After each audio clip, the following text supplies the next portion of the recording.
وبارك لنا في علمنا وارزقنا الإخلاص في القول والعمل كاملا ونسألك اللهم علما نافعا لا ينسى وتوفيقا دائما آمين يا رب العالمين. Alhamdulillah kaum muslimin rahimakumullah. Hari ini tanggal 28 Jumadal Ula 1442 kita lanjutkan pengajian tafsir surah-surah Al-Mufassal dan kita sudah sampai pada surah Al-Fajr. Kita baca dulu. A'udzu billahi minasy syaithanir rajim. Bismillahirrahmanirrahim. Wal fajr wa layalin 'ashr wasyaf'i wal watr wal layli idza yasri hal fi dhalik qasamul lidhi hijr alam tara kayfa fa'ala rabbuka bi'ad irama dhatil 'imad allati lam yukhlaq mithluha fil bilad wa thamud alladhina jabu as-sakhra bil wad wa fir'auna dhil awtad الذين طغوا في البلاد فأكثروا فيها الفساد وصب عليهم ربك سوط عذاب إن ربك لبالمرصاد فأما الإنسان إذا ما ابتلاه ربه فأكرمه ونعمه فيقول ربي أكرمن وأما إذا ما ابتلاه فقدر عليه رزقه فيقول ربي أهانن كلا بل لا تكرمون اليتيم ولا تحاضون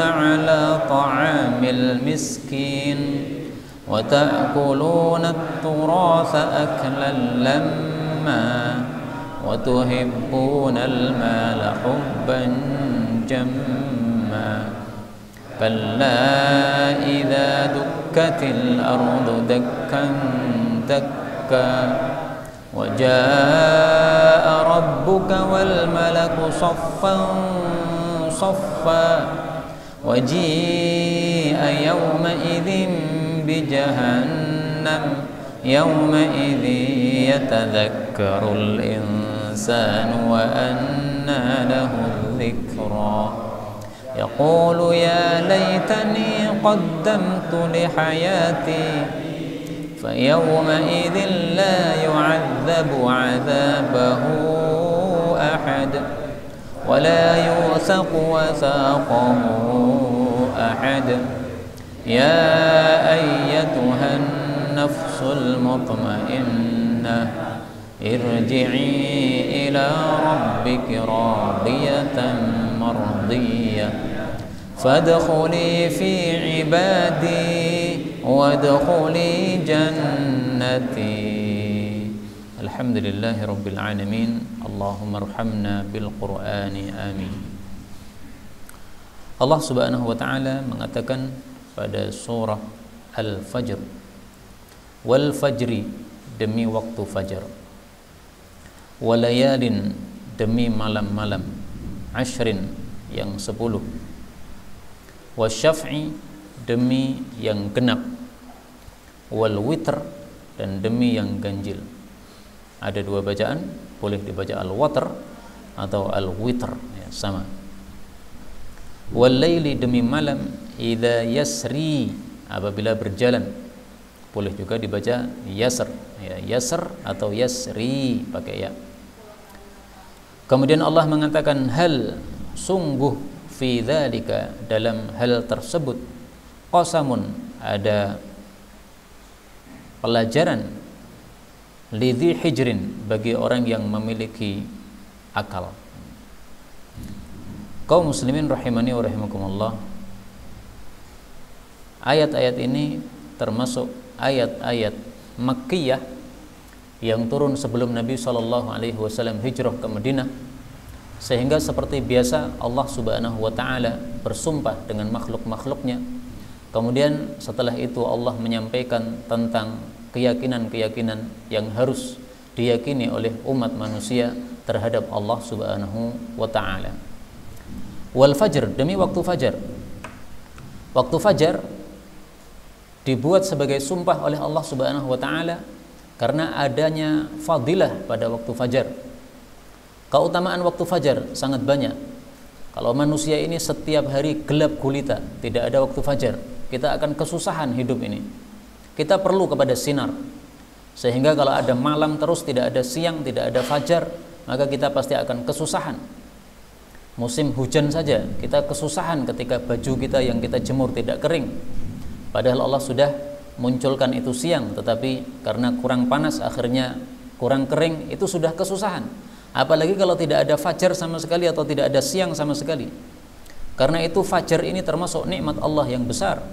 Allah Subhanahu wa taala mengatakan pada surah yang lain, yaitu pada surah Al-Qasas ayat 71, "Qul ara'aytum in ja'alallahu 'alaikumul laila sarmadan ila yaumil qiyamah." Katakanlah wahai Nabi, apa pendapat kalian jika Allah menjadikan atas kalian malam itu abadi, terus-menerus malam sampai hari kiamat? Man ilahun ghairullah ya'tikum bidiya. Siapakah Tuhan selain Allah yang mampu mendatangkan kepada kalian sinar? Afala tasma'un. Apakah kalian tidak mendengarkan ayat-ayat ini? Nah, maka Allah bersumpah dengan fajar supaya kita mengingat nikmat Allah yang sangat besar dari fajar ini. Yang dimaksud fajar ini adalah fajar shadiq. Rasulullah sallallahu alaihi wasallam bersabda, "Al-fajru fajron." Fajar ada dua. Fajrun yahrumu fihi ta'am, fajar yang menyebabkan haram makan, yaitu makan sahur, wa tahillu fihi shalah, dan sudah halal untuk salat, yaitu salat subuh. Nah, itu yang dimaksud.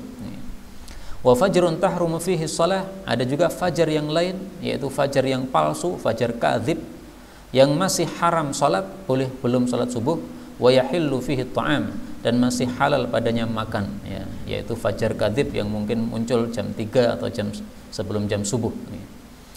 Kemudian Allah mengatakan walayalin ashr, demi 10 malam.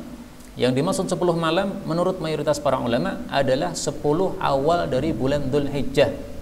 Allah bersumpah dengannya karena 10 awal Dzulhijjah ini adalah hari-hari yang paling utama di antara hari-hari dalam satu tahun. Ada berapa satu tahun? 360 hari. Nah, dari hari-hari 360 ini yang paling utama adalah 10 awal Dzulhijjah. Dalam hadis riwayat Tirmidzi disebutkan, "Ma min ayyamin," tidak ada hari-hari, "ahabbu ilallahi ta'ala ay yuta'abbada lahu fiha," yang lebih disukai oleh Allah untuk dilakukan ibadah kepadanya pada hari-hari tersebut, "min asyri Dzulhijjah," daripada 10 awal Dzulhijjah. Artinya amalan kita yang dilakukan pada hari-hari 10 ini pahalanya lebih besar.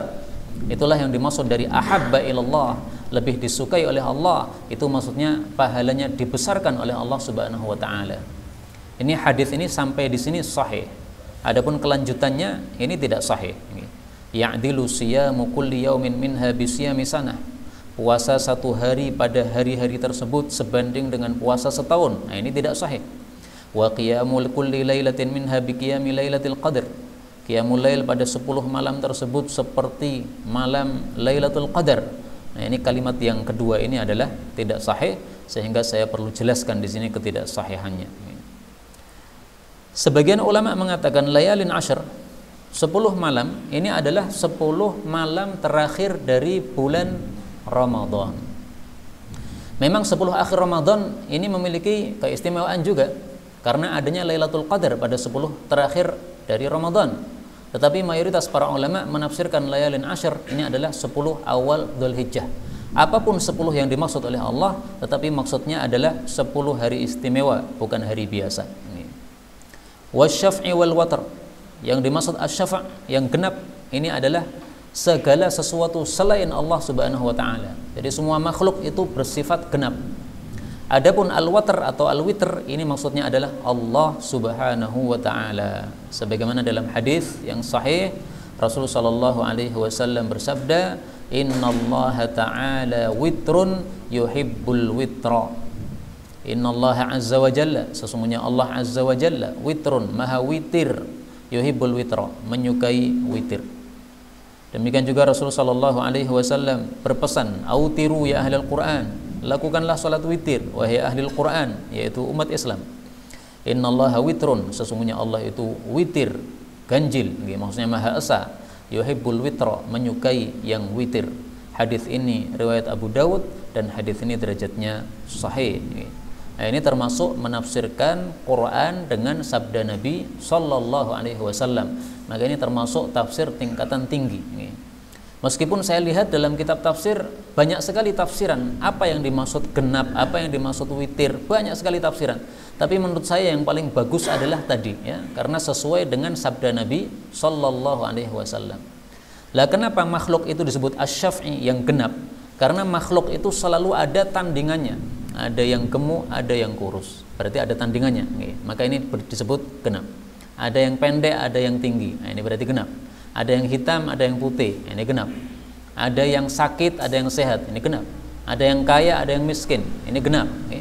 Jadi masing-masing ada tandingannya. Kalau ada anak kecil, ada orang dewasa. Nah, demikianlah makhluk seperti itu selalu. Ada laki-laki, ada perempuan. Nah, semuanya itu disebut asy-syafa'. Maka ketika Allah bersumpah dengan asy-syaf'i wal watr, ini semua makhluk sudah masuk di sini. Ada siang, ada malam, itu namanya syafa'. Wal laili idza yasri, demi malam apabila berjalan. Berjalan maksudnya pergi, kemudian lama-lama menjadi hilang, menjadi lenyap. Kemudian Allah Subhanahu wa taala mengatakan, hal fi dzalika qasamul lidzi hijr. Sumpah-sumpah yang disebutkan oleh Allah tadi dari ayat 1 sampai ayat 4 itu mestinya ada pelajaran bagi orang-orang yang punya akal. Karena semua makhluk Allah itu pasti mengandung tanda kekuasaan Allah Subhanahu wa taala. Tadi disebutkan fajar, itu makhluk Allah. Malam-malam 10 itu makhluk Allah. Semuanya makhluk Allah.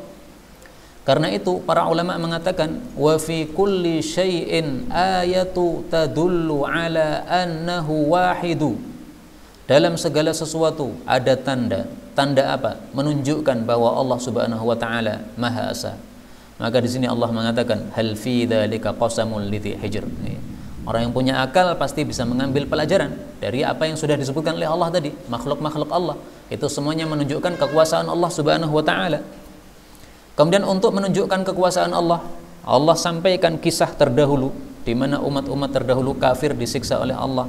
Allah katakan, alam tara, bukankah engkau telah melihat, maksudnya mengetahui, kaifa, bagaimana, fa'ala rabbuka, Rabbmu berbuat, bi'adin, terhadap kaum 'Ad. Yang dimaksud tara, ya, itu maksudnya adalah mengetahui. Meskipun dalam bahasa Arab ra'a yara arti asalnya adalah melihat, tetapi yang dimaksud di sini adalah mengetahui. Karena kaum 'Ad ini adalah kaum terdahulu yang Nabi Muhammad SAW matanya belum pernah melihat sama sekali terhadap mereka. Maka yang dimaksud taro di sini bukan melihat dengan mata, tapi melihat dengan hati alias mengetahui. Ya. Bukankah engkau sudah mengetahui bagaimana Allah berbuat terhadap kaum 'Ad yang disebutkan pada ayat-ayat yang lain dalam Al-Quran ini, bahwa mereka disiksa oleh Allah Subhanahu wa taala. Siapa kaum 'Ad? Yaitu Irama, kaum Iram, kaum suku Iram, Dzatil Imad, yang memiliki tiang-tiang yang tinggi. Maksudnya mereka adalah orang-orang yang tidak seperti kita-kita ini. Kita-kita ini orangnya pendek-pendek, kekuatannya sederhana. Kalau orang-orang terdahulu, kaum 'Ad ini, mereka tinggi-tinggi. Dzatil Imad, memiliki tiang yang tinggi. Maksudnya rumah mereka tiangnya tinggi-tinggi. Kalau rumahnya tinggi, berarti apa? Orangnya juga tinggi. Jadi yang dimaksud ini adalah orangnya tinggi-tinggi. Sehingga karena orangnya tinggi-tinggi, kekuatannya juga besar-besar. Akan disebutkan oleh Allah Subhanahu wa taala nanti bagaimana kekuatan mereka yang diberikan oleh Allah Subhanahu wa taala kepada mereka. Allah mengatakan, allati, kaum 'Ad yang lam yukhlaq, belum diciptakan, mithluha, semisal mereka, fil biladi, di negeri-negeri. Jadi saking tingginya mereka, mereka belum ada tandingannya pada kaum-kaum yang lain. Allah Subhanahu wa taala menyebutkan pada surat Al-Qamar ayat 20 bagaimana kondisi mereka ketika sudah disiksa oleh Allah Subhanahu wa taala. Allah mengatakan tanzi'un nasa ka'annahum a'jazu nakhlim munqa'ir. Ini ayatnya terputus, saya tampilkan yang lengkap pada surah Al-Qamar. Jadi karena mereka kafir, Allah mengatakan kadzabat 'adun, kaum 'ad mendustakan. Maksudnya mendustakan nabi mereka. Nabinya siapa? Wa ila 'adin akhahum Huda. Wa ila 'adin akhahum Huda. Mereka mendustakan Nabi Hud alaihi salatu wassalam. Fakaifa kana 'adzabi wa nudhur, maka bagaimana siksaku dan ancaman-ancamanku. Inna arsalna 'alaihim hasiban riha, sesungguhnya kami telah mengutus kepada mereka angin sor-soron yang sangat dingin bersuara keras, fi yaumin nahsim mustamir, pada satu hari yang sial yang berlanjut. Tanzi'un nas, yang mencabut para manusia, maksudnya menghancurkan mereka. Ka'annahum, seolah-olah mereka a'jazu nakhlim munqa'ir, pokok-pokok dari pohon kurma. Jadi maksudnya mereka sangat tinggi-tinggi, tubuhnya sangat tinggi, sehingga ketika mereka sudah roboh dihancurkan oleh Allah, itu seperti pohon-pohon kurma yang sudah roboh, yang sudah sudah tidak berdiri tegak lagi karena sudah terkena angin yang kencang. Nah, kondisi besarnya tubuh mereka seperti tingginya pohon-pohon kurma. Ini tidak bisa kita bayangkan. Manusia mana ada yang tingginya seperti pohon kurma sekarang ini, ya, tidak ada. Nah, maka ini menunjukkan bahwa mereka meskipun kekuatannya sangat besar, tetapi kalau sudah datang siksa Allah tidak mampu berbuat apa-apa. Allah mengatakan wa Samuda, dan kaum Samud, alladzina, yaitu orang-orang yang jabu, mereka itu melobangi as-sakhra, bebatuan, bil wadi, di lembah-lembah. Yang dimaksud adalah kaumnya Nabi siapa? Nabi Saleh. Wa ila Samud akhahum Salihah. Ya, kaum Samud adalah kaumnya Nabi Saleh. Mereka juga punya kekuatan yang besar. Kekuatannya apa? Jabus sakhra. Mereka bisa melubangi bebatuan. Yang dimaksud bebatuan ini adalah gunung-gunung. Jadi mereka kalau mau membuat rumah, itu mereka datang ke gunung-gunung, kemudian gunung-gunung ini dipahat, dilubangi sehingga menjadi rumah. Kalau kita nggak mungkin mampu melakukan seperti itu. Kita mengambil batu-batu yang sudah kecil, kemudian kita tumpuk-tumpuk menjadi rumah. Itu yang kita mampu. Mereka kekuatannya sangat dahsyat.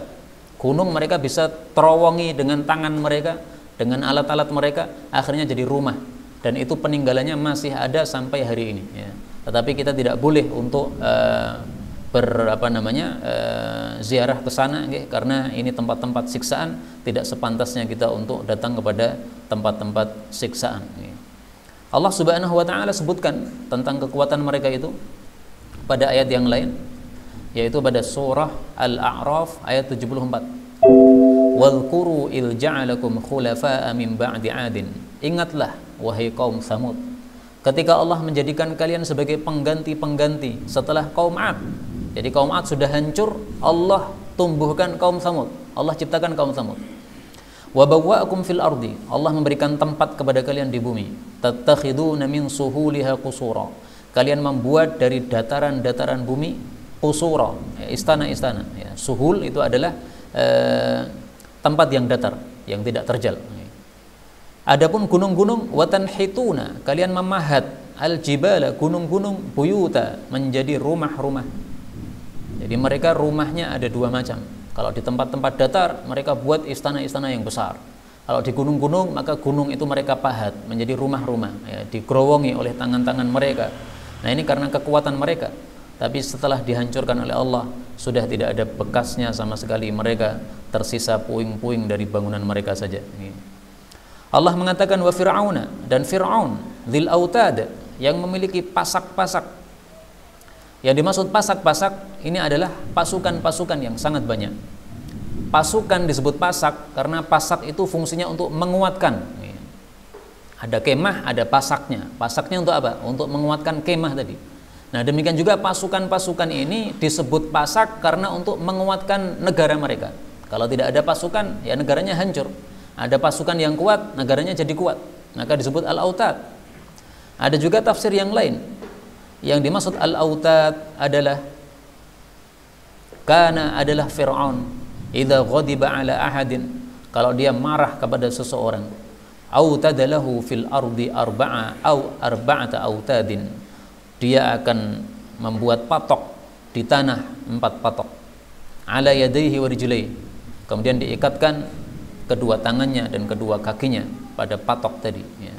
Ini ditafsirkan oleh Qatadah, salah satu ulama tafsir dari kalangan tabi'in. Termasuk yang diperlakukan seperti ini adalah istrinya Fir'aun sendiri. Ketahuan bahwa dia masuk Islam, maka Fir'aun membuat 4 patok di tanah. Dua tangan diikat pada satu patok, kemudian dua kaki diikat pada patok yang lain. Jadi dicencang, dicincang begitu. Kemudian dipukuli sampai mati. Itu saking kejamnya Fir'aun, tidak punya peri kemanusiaan seperti itu. Siapapun yang kafir kepada dia diperlakukan seperti ini. Maka Allah sebutkan kekejamannya dalam Quran. Dzil autad. Dia punya pasak-pasak, 4 pasak untuk menyiksa orang tanpa peri kemanusiaan. Nah, maka ini disebutkan dalam Quran untuk menunjukkan betapa kejamnya Fir'aun, sehingga orang-orang yang kejam hendaklah mengambil pelajaran dari sini. Allah juga mampu berbuat terhadap dia sebagaimana dia berbuat kepada Fir'aun. Fir'aun adalah kullu man malaka Misra, setiap orang yang menguasai negara Mesir, kafiron, dalam kondisi dia kafir, itu disebut Fir'aun. Maka di masa Nabi Yusuf itu juga Fir'aun, ada Fir'aun di sana, karena di masa Nabi Yusuf rajanya di Mesir juga kafir. Demikian juga di masa Nabi Musa disebut Fir'aun. Tetapi Nabi Yusuf dengan Nabi Musa ini waktunya berbeda, sehingga Fir'aunnya Nabi Yusuf dengan Fir'aunnya Nabi Musa ini juga berbeda. Allah Subhanahu wa taala mengatakan alladzina, orang-orang yang taghaw, mereka itu melampaui batas, fil biladi, di negara-negara, fa aktsaru, lalu mereka memperbanyak, fiha, di dalam negara-negara tadi, al fasada, kerusakan. Ayat 11 ini tidak bicara tentang Fir'aun saja, tapi bicara tentang semua yang sudah disebut tadi. Ada kaum 'Ad, ada kaum Tsamud, ada Fir'aun dan bala tentaranya. Nah, tiga-tiganya ini mereka adalah alladzina taghaw fil bilad. Mereka semuanya tagha, mereka semuanya melampaui batas dalam negeri-negeri mereka. Kemudian gara-gara mereka melampaui batas, fa aktsaru fihal fasad, lalu mereka memperbanyak berbuat rusak di situ. Nah, di sini diambil pelajaran bahwa siapa yang suka melampaui batas, nanti dia akan terus-menerus bertambah-tambah, akhirnya suka berbuat rusak. Makanya para ulama mengatakan apa? Bahwasanya kebaikan itu akan menumbuhkan kebaikan yang lain, sebagaimana keburukan juga akan menumbuhkan keburukan yang lain. Kalau orang suka maksiat, tetapi dia tidak pernah tobat, ya, biasa saja, tidak merasa apa-apa, tidak merasa menyesal ketika berbuat maksiat. Lama-lama nanti maksiat berikutnya akan dia lakukan lagi, maksiat yang lainnya lagi, maksiat yang lainnya lagi, terus. Orang kalau sudah biasa minum minuman keras, yakinlah bahwa perbuatan buruknya tidak hanya minum minuman keras. Pasti ada perbuatan-perbuatan buruk yang lain yang mungkin tidak tampak oleh orang-orang, tetapi pasti dia melakukan. Karena namanya perbuatan buruk itu pasti menyeret atau mengajak kepada perbuatan buruk yang lain. Dalilnya di sini ya, taghaw, mereka melampaui batas, fa aktsaru, lalu mereka memperbanyak perbuatan rusak di muka bumi. Ya, yang dimaksud perbuatan rusak itu adalah perbuatan-perbuatan maksiat yang dilarang oleh Allah Subhanahu wa taala. Ya. Maka ayat ini mirip dengan apa yang disebutkan oleh Allah Subhanahu wa taala tentang Bani Israel. Ya.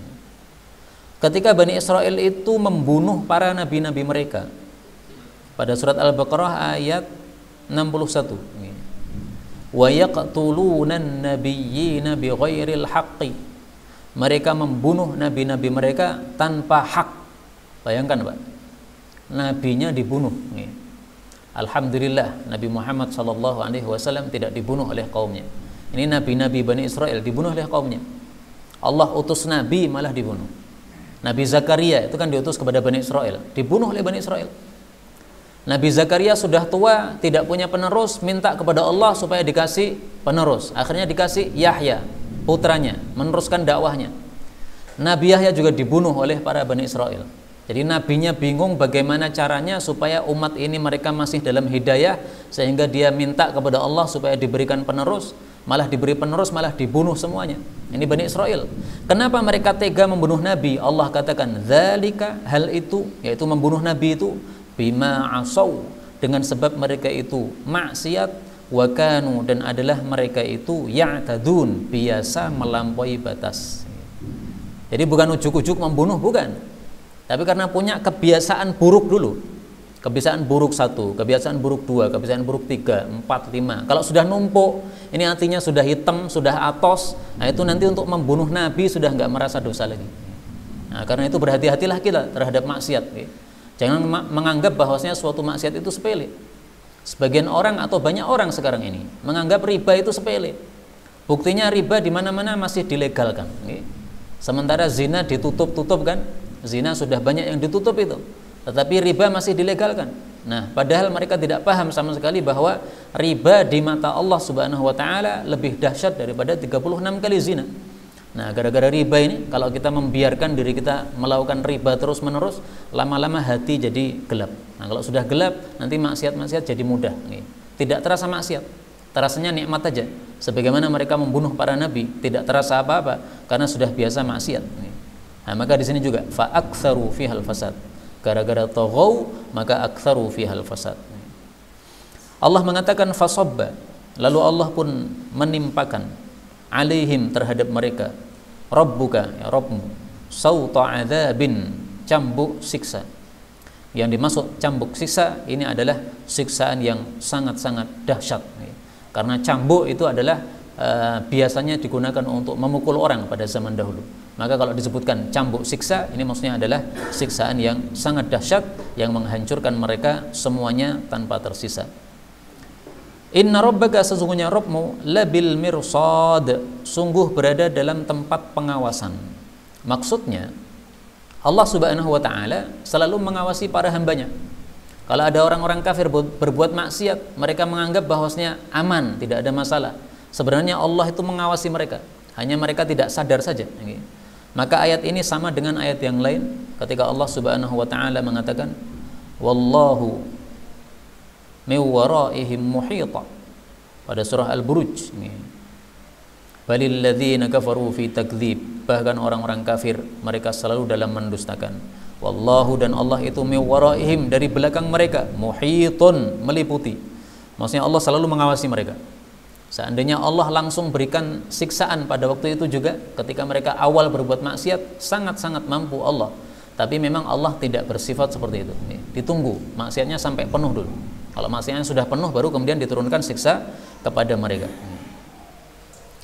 Allah Subhanahu wa taala mengatakan fa ammal insan, adapun manusia, idza ma, apabila ibtalahu rabbuhu, Rabbnya mengujinya, fa akramahu, lalu memuliakannya, wa na'amahu, dan memberikan nikmat kepadanya, fayaqulu, maka manusia ini berkata, Rabbi, Rabbku, akramani, telah memuliakan aku.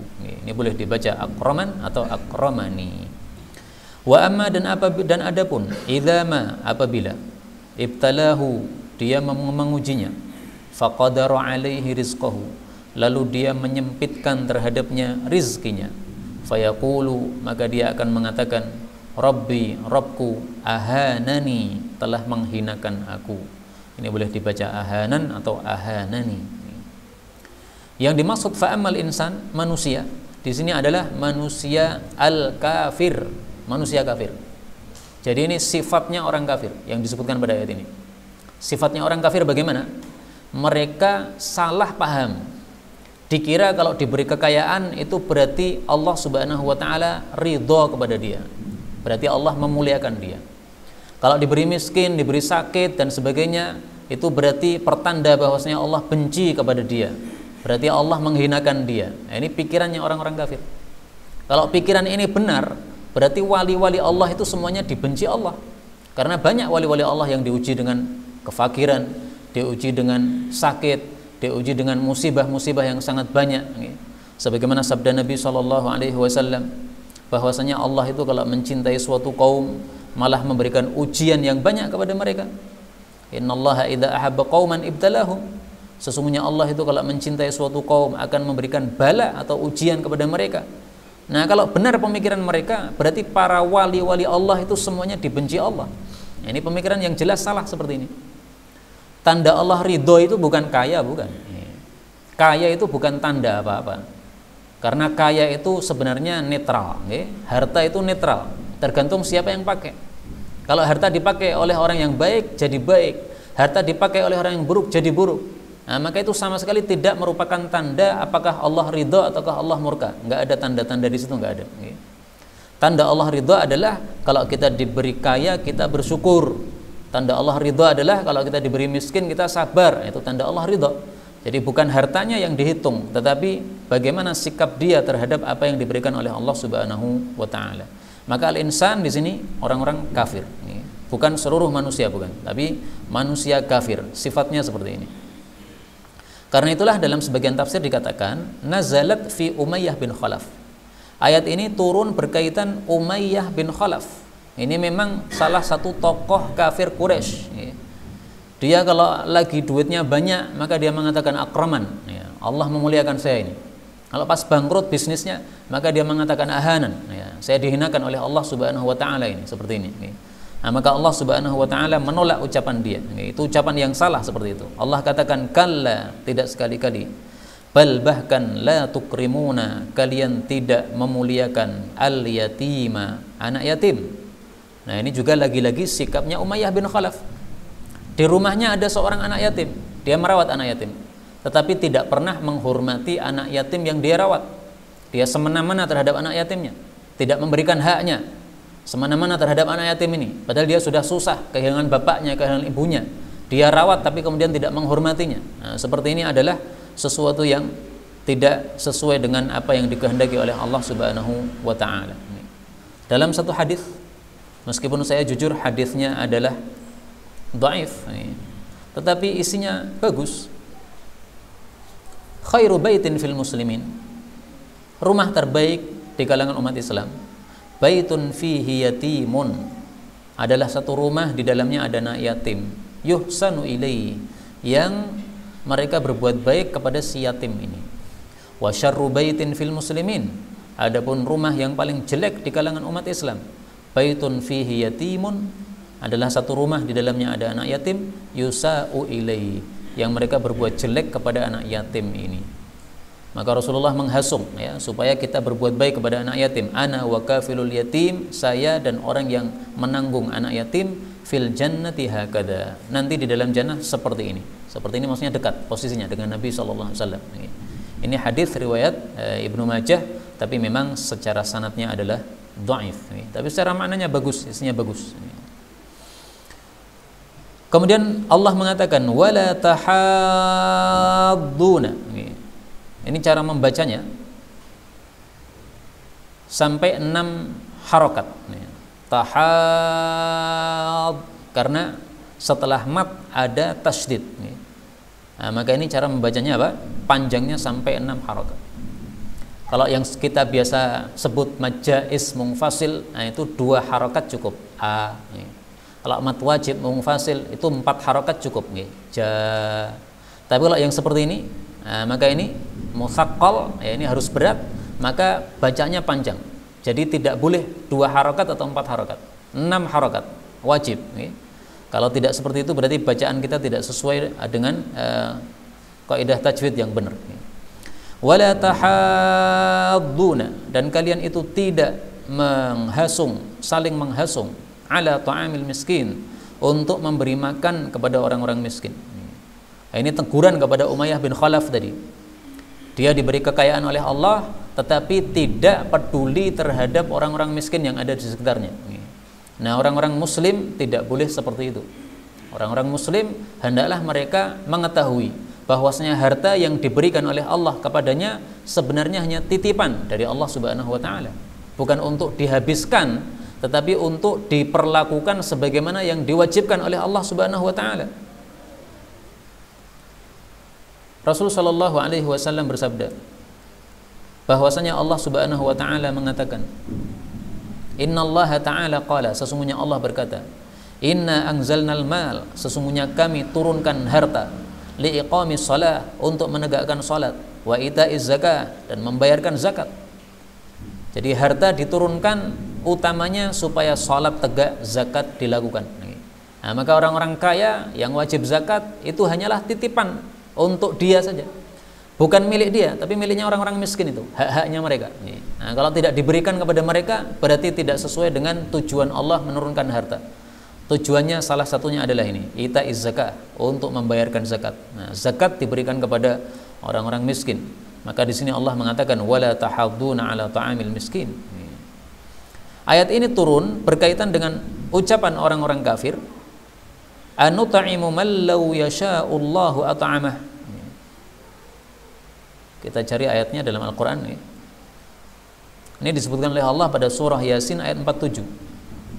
Wa idza qila lahum, dan apabila dikatakan kepada orang-orang kafir, anfiqu mimma razaqakumullah, infakkan dari sebagian yang diberi rezeki oleh Allah kepada kalian. Qala alladziina kafaru lil ladziina amanu, orang-orang kafir berkata kepada orang-orang beriman, anut'imu, apakah kami harus memberi makan man law yasha'ullahu at'amah, orang-orang yang kalau Allah mau memberi makan pasti Allah kasih makan. In antum illa fi dhalalin mubin, mereka menganggap orang-orang mukmin ini berada dalam kesesatan. Jadi mereka anggap kalau orang kaya kemudian bagi-bagi atau sedekah kepada orang-orang miskin itu dianggap sesat karena tidak menggunakan hartanya untuk kenikmatan. Itu dianggap pikirannya sesat. Nah, sebenarnya yang sesat adalah mereka karena tidak paham bahwasanya harta itu diturunkan oleh Allah sebenarnya malah untuk membayarkan zakat, bukan untuk dinikmati semuanya. Nah, maka ayat ini, ayat 18 ini menolak surah apa yang diucapkan oleh mereka orang-orang kafir yang disebutkan pada surah Yasin ayat 47. Dan ayat ini boleh dibaca wala tahudduna, wala, dan tidaklah tahudduna, kalian itu menghasung ala ta'amil miskin. Kalau tahadduna saling menghasung. Kalau tahuddun kalian menghasung. Kemudian Allah mengatakan wa ta'kuluna, dan kalian itu memakan at-turatha, harta warisan, aklan, dengan makan, lamma, yang dahsyat. Apa maksudnya aklan lamma? Memakan warisan dengan makan yang dahsyat. Maksudnya mereka serakah di dalam memakan harta warisan. Ini berkaitan dengan adat jahiliyah, di mana orang-orang jahiliyah kalau ada orang yang mati, maka yang dikasih warisan harus laki-laki dan harus dewasa. Dua syarat ini. Kalau ada anak kecil, tidak berhak dapat warisan. Kenapa? Dia masih kecil, nggak bisa membantu peperangan. Karena orang Arab zaman dulu sering kali berperang mereka. Kalau tidak membantu peperangan, tidak bisa menghasilkan duit, maka tidak berhak mendapatkan harta warisan. Jadi yang berhak mendapatkan duit adalah yang bisa membantu menghasilkan duit. Demikian juga para wanita lemah, tidak pernah ikut perang, sehingga wanita meskipun dewasa tidak dikasih warisan. Jadi warisan harus yang bisa naik kuda, yang bisa ikut perang, kata mereka. Nah, maka Allah katakan itu aklal lamma, itu makan yang berlebihan seperti itu, karena kalian mengambil haknya orang lain. Karena itulah Allah Subhanahu wa taala di dalam Al-Qur'an kemudian menurunkan ayat yang menghapus adat jahiliyah tadi pada surat An-Nisa ayat 11. Yusikumullahu fi auladikum, Allah memberikan wasiat terhadap kalian dalam masalah anak-anak kalian. Lidzakari, untuk anak laki-laki, mithlu hadzil unthayain, semisal jatahnya dua anak perempuan. Az-zakar dalam bahasa Arab itu adalah laki-laki dewasa maupun tidak. Nah, maka ini menghapus adat jahiliyah tadi. Jahiliyah hanya memberikan orang-orang yang sudah dewasa, anak-anak tidak diberikan. Allah katakan lidzakar, namanya anak laki-laki berhak mendapatkan warisan. Mereka tidak memberikan hak untuk perempuan, maka Allah katakan mithlu hadzil unthayain, anak-anak wanita juga berhak mendapatkan warisan. Bahkan kadang-kadang seorang anak wanita mendapatkan warisan separuh harta dari kekayaan orang tuanya. Orang tua mati, hartanya 2 miliar, 1 miliarnya untuk anaknya perempuan. Kapan itu? Allah katakan wa in kanat wahidatan, kalau dia hanya punya satu anak perempuan, falahan nisfu, maka dia mewarisi separuh harta bapaknya. Nah, ini perubahan dirombak besar oleh Islam. Zaman dulu nggak ada seperti ini. Anak-anak perempuan meskipun hanya satu anaknya perempuan, kalau ini orang kaya mati, anak perempuan tadi nggak dapat jatah apa-apa. Kenapa? Perempuan, tidak memenuhi syarat, harus laki-laki. Nah, maka Allah ingkari hal tersebut. Itu berarti makan warisan secara berlebihan. Allah mengatakan wa tuhibbunal mala, dan kalian juga mencintai harta, hubban jamma, dengan kecintaan yang banyak. Ini semuanya Allah menyampaikannya kepada orang-orang kafir. Jadi ini sifatnya orang kafir, Pak. Karena itu kita harus berhati-hati. Apakah sifat-sifat orang kafir itu ada pada kita? Ya. Kita ulangi dari awal. La tukrimunal yatim, tidak memuliakan anak yatim. Ini sifatnya orang kafir. La tahadduna ala ta'amil miskin, tidak saling menghasung untuk memberi makan kepada orang miskin. Wa ta'kuluna turatha aklan lamma, makan harta warisan secara serakah yang bukan haknya diambil. Ini sifatnya orang kafir. Wa tuhibbunal mala hubban jamma, mencintai harta dengan kecintaan yang banyak. Ini sifatnya orang kafir. Nah, sekarang muncul pertanyaan.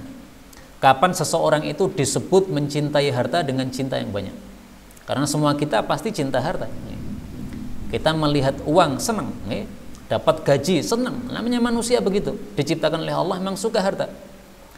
Tapi yang dimaksud hubban jamma, cinta yang banyak terhadap harta, ini maksudnya adalah kalau kecintaan itu menyebabkan kita mendahulukan harta daripada taat kepada Allah Subhanahu wa taala. Itu baru hubban jamma. Karena itulah jangan sampai gara-gara mencari harta, ketaatan kepada Allah jadi terbengkalai. Gara-gara ingin dapat duit, akhirnya menggunakan cara riba. Nah, ini berarti termasuk hubban jamma. Sudah tahu riba diharamkan, masih nekat. Berarti taatnya kepada Allah kalah. Kalah dengan apa? Dengan harta. Nah, ini berarti hubban jamma. Ini sifatnya orang kafir seperti ini. Karena itu Rasulullah SAW berpesan kepada kita, kalau mencari harta yang baik, beliau mengatakan inna ruhal qudus, sesungguhnya ruhul qudus, maksudnya malaikat Jibril, nafatha fi ru'i, telah meniupkan dalam hati saya. Apa yang ditiupkan? Wahyu. Anna nafsan lan tamuta, yaitu bahwasanya setiap jiwa tidak bakal mati hatta tastakmila ajalaha, sampai dia mengambil sempurna ajalnya, yang sudah ditetapkan oleh Allah. Masing-masing kita sudah punya ajalnya. Ada yang ajalnya 60, ada yang 70, ada yang 30, ada yang 40. Wa tastau'iba rizqaha, sampai dia mengambil seluruh dari rezeki yang sudah ditetapkan oleh Allah. Fattaqullah, karena itu takwalah kepada Allah. Wa ajmilu fit talab, dan perbaguslah dalam mencari rezeki. Wala yahmilanna ahadakum, jangan sampai seseorang itu gara-gara istibta'ur rizki, menganggap rezekinya lama, enggak segera datang, ayyatlubahu bimaksiatillah, akhirnya dia mencari rezeki dengan cara maksiat kepada Allah Subhanahu wa taala. Ini perintah Nabi. Rezeki pasti datang. Sudah ditetapkan oleh Allah, masing-masing ada rezekinya. Karena itu kalau rezeki enggak segera datang, jangan kemudian kita tergesa-gesa, kita kemudian maksiat, cari harta dengan maksiat. Itu sama dengan orang yang sakit, enggak sabar, akhirnya ambil senjata bunuh diri. Sudah ada waktumu mati, sudah ada. Jangan tergesa-gesa. Sakit ya sabar. Itu adalah ujian dari Allah Subhanahu wa taala. Kalau kemudian tergesa-gesa bunuh diri, itu berarti tidak sabar. Fa innallaha ta'ala, karena sesungguhnya Allah Ta'ala la yunalu ma indahu, tidak akan dicapai apa yang ada di hadapannya, yaitu ridha Allah atau nikmat di dalam jannah, illa bi ta'atih, kecuali dengan taat kepada Allah Subhanahu wa taala. Hadis riwayat Abu Nuaim, derajatnya sahih. Inilah yang dimaksud hubban jamma, ya, cinta yang banyak kepada harta dunia, yaitu sampai meninggalkan ketaatan kepada Allah Subhanahu wa ta'ala. Karena itu ayat ini mengingatkan kepada kita ayat yang lain, di mana Allah Subhanahu wa ta'ala menyebutkan pada surah An-Nur tentang orang-orang yang dicintai oleh Allah. Rijalul la tulhihim tijaratu wala bai'un an dzikrillah. Mereka adalah orang-orang yang tidaklah melalaikan mereka tijaratun, bisnis, wala bai'un, demikian juga jual beli, tidak melalaikan mereka an dzikrillah, dari taat kepada Allah Subhanahu wa taala. Zikrullah, taatullah. Yang dimaksud zikir itu adalah taat. Orang meskipun mulutnya diam, tetapi dia taat kepada Allah. Dalam kondisi taat kepada Allah, itu namanya lagi zikir. Meskipun orang mulutnya mengucapkan astagfirullah, subhanallah, alhamdulillah, tapi melakukan maksiat, sedang melakukan maksiat, itu berarti tidak taat, tidak zikir. Ada orang mencuri sambil baca Al-Fatihah, katanya supaya nggak kelihatan orang, jimatnya Al-Fatihah katanya. Itu bukan zikir namanya. Kenapa? Kamu maksiat mencuri. Ini bukan zikir. Ini tidak disebut zikir. Zikir itu adalah taat kepada Allah Subhanahu wa taala. Tapi itulah orang-orang yang beriman, mereka tidak terlalaikan oleh harta dunia dari taat kepada Allah Subhanahu wa taala. Satu kisah yang saya ingat lagi, yaitu kisahnya dalam Abu Dawud. Dulu pernah saya sampaikan, tapi ini sangat bagus ceritanya, kita ulang lagi. Qala Abu Dawud, berkata Abu Dawud, kana Ibrahim As-Sha'igh, adalah Imam Ibrahim As-Sha'igh, rajulan salihah, dia seorang laki-laki yang saleh. Kana idza rafa'al mitraqah, adalah dia biasanya kalau sudah mengangkat palunya, fasami'an nida, lalu dia mendengar azan, sayyabaha, dia langsung letakkan palunya tadi. Jadi ini tukang kayu, dia biasanya membelah kayu. Nah, kalau sudah angkat kayak palunya ini untuk membelah kayunya, tapi tiba-tiba terdengar azan, langsung ditaruh. Kenapa? Ini azan lebih didahulukan. Jangan sampai cari duit dengan bekerja membelah kayu ini menghalangi dari salat jamaah. Nah, maka inilah contohnya orang yang tidak cinta kepada dunia seperti ini. Dia ngambil dunia seperlunya saja, adapun yang menyebabkan lalai dari Allah tidak jadi dilakukan. Allah mengatakan kalla, jangan seperti itu. Idza dukkat, apabila telah diguncang al-ardu, bumi, dakkan dakka, dengan guncangan, maksudnya dengan guncangan yang sangat dahsyat, ya, sebenar-benarnya guncangan. Wa jaa rabbuka, dan datang Rabbmu, wal malaku, dan para malaikat, saffan saffa, dengan bersaf-saf. Allah datang nanti pada hari kiamat. Jadi kita akan dikumpulkan di padang mahsyar, setelah itu akan ditelantarkan oleh Allah Subhanahu wa taala, dibiarkan. Akhirnya semuanya bingung karena di padang mahsyar susah. Langit tidak seperti sekarang, mataharinya berada di atas kepala kita, sangat dekat, panas sekali. Semuanya telanjang, tidak ada yang pakai baju, sehingga keringat bercucuran banyak sekali. Ada yang sampai pada hidungnya sehingga nggak bisa bernafas karena tertutup oleh keringatnya. Ini dibiarkan oleh Allah Subhanahu wa taala. Tapi setelah Nabi Muhammad SAW berdoa kepada Allah, akhirnya Allah ingin menyelesaikan masalah mereka. Wa jaa rabbuk, maka Allah Subhanahu wa taala datang untuk menghisab para manusia. Nah, datangnya Allah tidak boleh ditanyakan. Karena itu para ulama tafsir mengatakan wa jaa rabbuka bila kaif. Allah datang tapi tidak boleh bertanya kaifa, bagaimana datangnya Allah. Karena yang namanya datang kalau untuk manusia atau makhluk itu dari satu tempat pergi pindah menuju ke tempat yang lain, itu namanya datang. Itu kalau makhluk. Nah, Allah itu tidak seperti makhluk, sehingga datangnya Allah tidak usah ditanyakan dan tidak usah dibayangkan. Pokoknya Allah datang. Datangnya bagaimana? Nggak perlu dipikirkan. Wal malaku, dan malaikat juga datang, saffan saffa, dengan bersaf-saf. Yang bersaf-saf ini maksudnya adalah malaikatnya, bukan Allah bersaf-saf, bukan, tapi malaikatnya ini yang bersaf-saf. Mereka berbaris, disebutkan oleh para ulama bahwasanya berbarisnya malaikat pada waktu itu seperti berbarisnya orang yang sedang melakukan sholat jamaah. Jadi rapat sekali.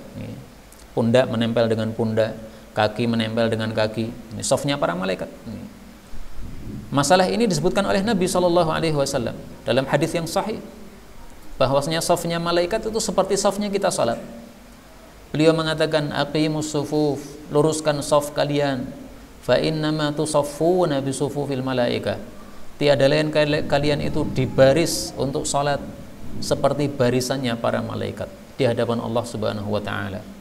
Nah, bagaimana itu barisannya para malaikat?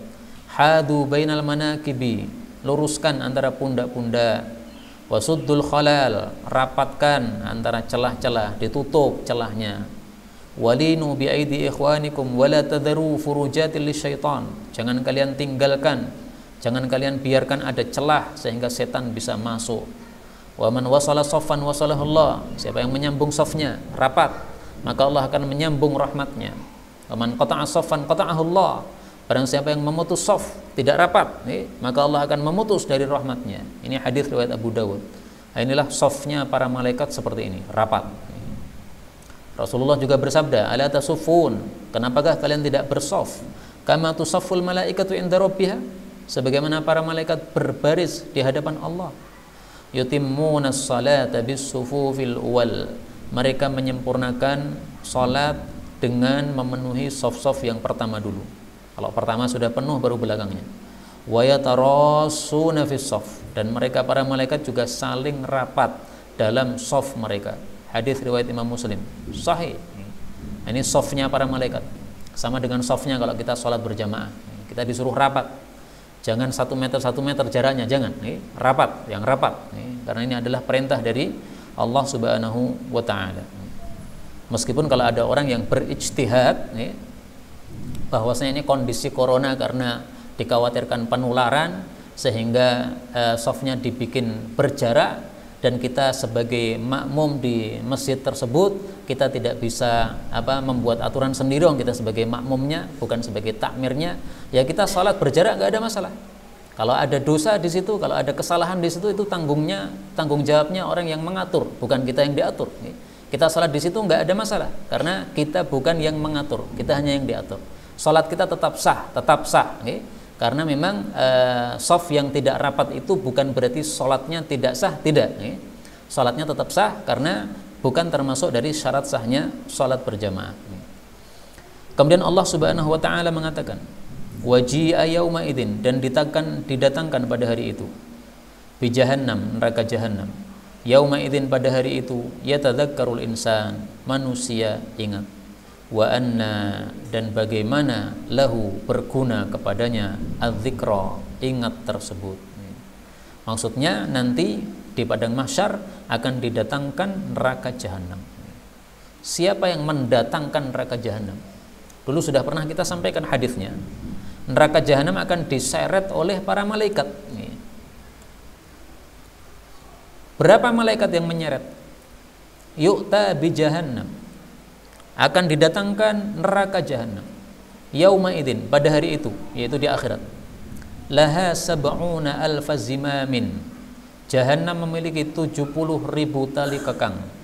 Ma'a kulli zimamin, masing-masing tali kekang, sab'una alfa malakin, dipegang oleh 70.000 malaikat. Yajurunaha, mereka menyeretnya atau menarik neraka jahanam tadi. 70.000 kali 70.000, berapa Pak? Ini kata guru saya, totalnya itu adalah 4.900.000.000. Benar atau tidak saya nggak ngerti, nggak pernah ngitung. Tapi saya mendengar guru saya mengatakan totalnya itu 4 miliar malaikat plus 900 juta. Nah, coba nanti dihitung, bener apa mboten ngeten iki. Ya tidak terbayang betapa banyaknya malaikat. Padahal malaikat saja ada yang besarnya itu kalau kepalanya berdiri itu sundul langit, sementara kakinya itu berada di bumi ini. Besarnya malaikat. Nah, bagaimana kalau neraka ini dipegang oleh 4 miliar malaikat, malah 5 miliar, kurang sedikit nih. 5 miliar malaikat yang memegang. Berarti betapa luasnya neraka jahanam ini. Karena itulah setiap kali neraka jahanam ini diisi oleh Allah, ahli neraka jahanam mengatakan, hal mim mazid, ada tambahan lagi ya Allah, ada tambahan lagi ya Allah. Karena merasa masih belum kenyang, masih longgar perutnya, sementara yang dimasukkan dikit-dikit. Nah, maka dia pengen minta tambah lagi, tidak akan berhenti minta terus. Akhirnya diinjak oleh Allah. Nah, setelah diinjak oleh Allah, akhirnya dia mengatakan, kot, udah cukup ya Allah, udah cukup. Kalau tidak diinjak oleh Allah, dia pasti akan minta terus karena merasa masih belum penuh dalam perutnya tersebut. Nah, ini besarnya malaikat dan besarnya neraka jahanam. Na'udzubillahi minasyarri dzalik. Mudah-mudahan kita semuanya termasuk orang-orang yang diselamatkan dari neraka sehingga masuk jannah tanpa hisab, tanpa azab. Amin ya rabbal alamin. Yauma idzi yatadzakkarul insan. Pada hari itu manusia akan ingat. Orang-orang kafir akan ingat. Oh, ternyata Nabi Muhammad itu benar bahwasanya setelah mati kita hidup lagi. Ternyata Nabi Muhammad itu benar. Ternyata ada neraka jahanam. Nah, kalau sudah melihat jahanam baru mereka sadar. Itu orang-orang kafir. Maka yang di sini al-insan ini maksudnya sama dengan al-insan tadi. Orang-orang kafir ingat semuanya. Tapi sudah tidak ada gunanya. Allah mengatakan wa anna lahu dzikra. Bagaimana mungkin ingatnya ini jadi berguna? Sudah masuk ke area akhirat. Kalau masih di dunia, kita masih bisa beramal, masih bermanfaat. Maka dalam hadis yang sahih dulu pernah kita tampilkan perkataan Ali bin Abi Thalib, dunia ini isinya amal, hisabnya nanti. Tapi di akhirat isinya hisab, sudah nggak ada amal lagi. Nah, kalau dia mau ingat kemudian mau beramal, nggak ada gunanya. Mau sholat, mau sujud, nggak ada nilainya di hadapan Allah Subhanahu wa Ta'ala. Ini kondisi orang kafir. Lah, bagaimana kondisi orang beriman? Adapun kondisi orang beriman, Rasul sallallahu alaihi wasallam bersabda, "Ma min sa'atin, tidak ada satupun waktu, tamurru bi bani Adam, yang melewati manusia, lam yadhkurillaha fiha, di mana dia tidak zikir kepada Allah di dalam waktu tersebut, tidak taat kepada Allah dalam waktu tersebut, illa hasira 'alaiha, kecuali dia akan menyesali waktu tersebut yaumal qiyamah, nanti pada hari kiamat. Hadis riwayat Baihaqi dalam Syu'abul Iman, kata Syekh Albani derajatnya hasan. Ini kondisi orang beriman. Orang beriman juga merasa menyesal. Teringat dulu di dunia saya melakukan perbuatan yang sia-sia. Ternyata kalau saya melakukan zikir pahalanya sangat besar. Saya malas untuk bangun salat tahajud, padahal saya sudah dibangunkan oleh Allah.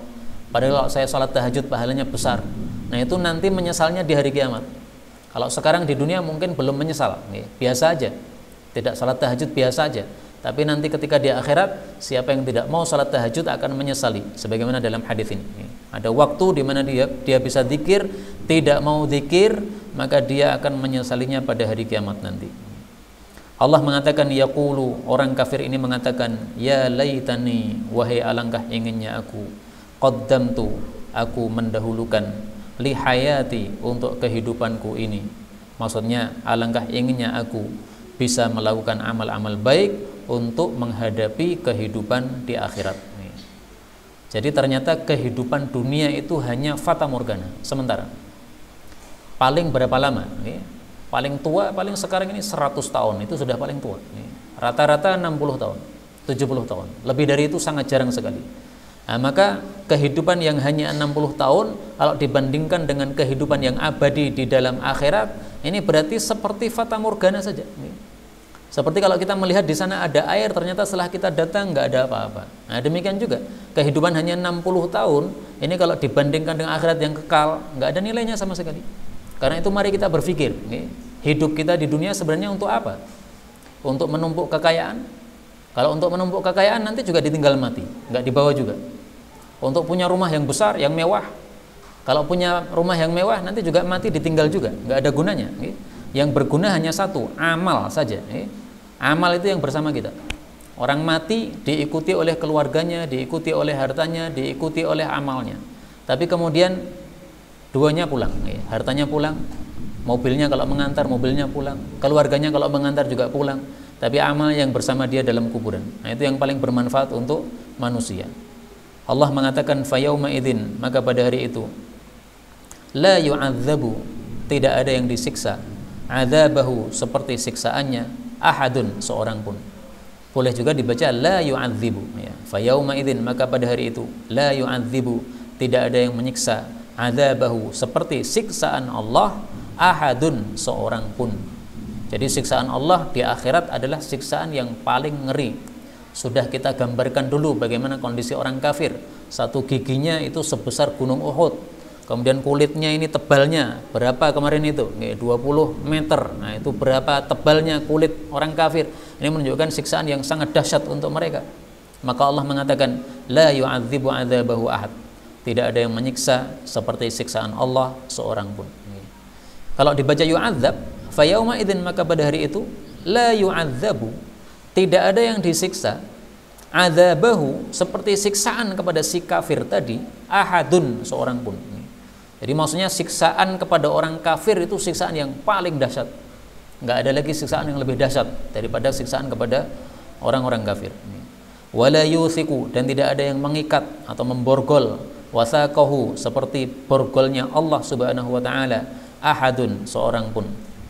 Ya ayyatuhan nafsul mutmainnah, wahai jiwa yang tenang. Ini kebalikannya. Kalau tadi Allah bicara tentang orang-orang kafir, ini Allah bicara tentang orang-orang beriman. Orang beriman adalah an-nafsul mutmainnah, orang yang jiwanya tenang. Kenapa orang beriman disebut jiwanya tenang? Karena di dunia dia ridho dengan apapun takdir dari Allah Subhanahu wa taala. Dikasih oleh Allah sakit, ridho, nggak ada masalah sakit.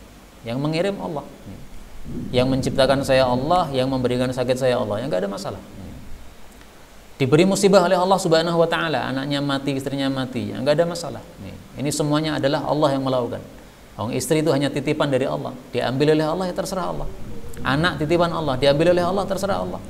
Kita punya rumah ternyata terbakar, ya, atau dibakar orang, ya tidak ada masalah. Ya, ini adalah musibah, ini dari Allah Subhanahu wa taala. Nah, tenang hatinya.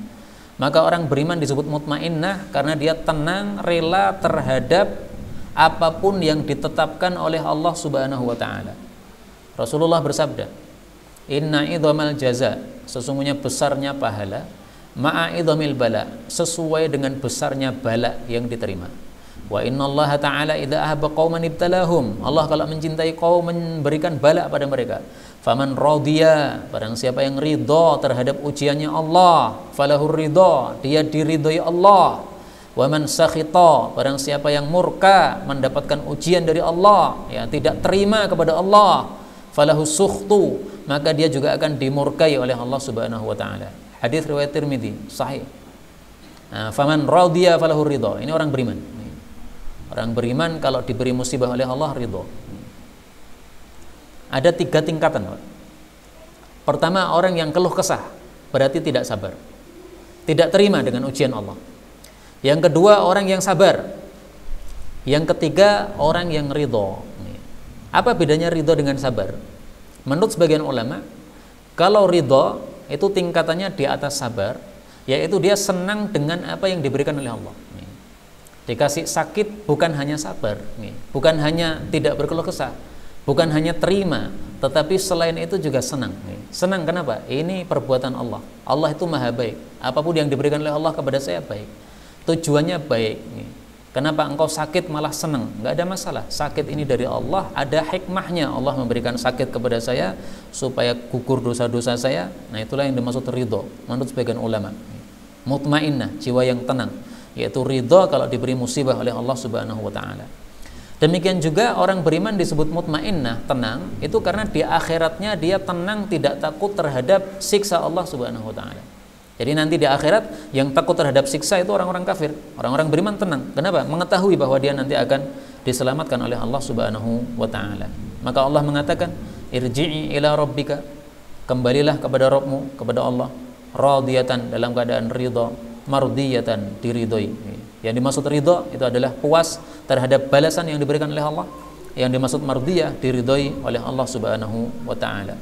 Fadkhuli fi ibadi, masuklah ke dalam hamba-hambaku, maksudnya wali-wali Allah Subhanahu wa taala, disuruh gabung bersama mereka dalam jannah. Wadkhuli, dan masuklah jannati, ke dalam jannahku.